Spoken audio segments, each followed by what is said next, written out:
In het Nederlands heb je een gezegde en dat is: de eerste indruk is een daalde waard. En ik denk dat dat voor dit project zeer zeker geldt.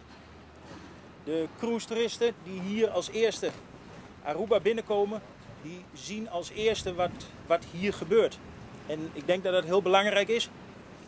En wij van Arubaanse Wegenbouw zijn natuurlijk blij dat wij deel mogen uitmaken van dit project.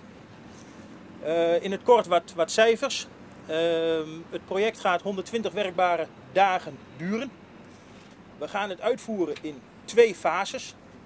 De eerste fase zal zijn vanaf de rood-witte barricades waar de auto's geparkeerd staan tot aan de achterkant van Valero. De tweede fase zal zijn van de rood-witte barricades richting het winkelcentrum daar.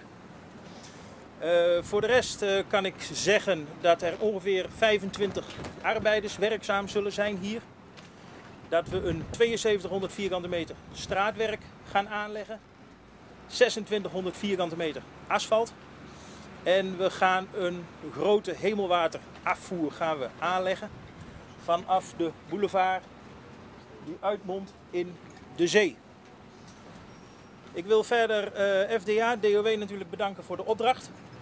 En ja, ik zou zeggen, let's get to work. Dankjewel.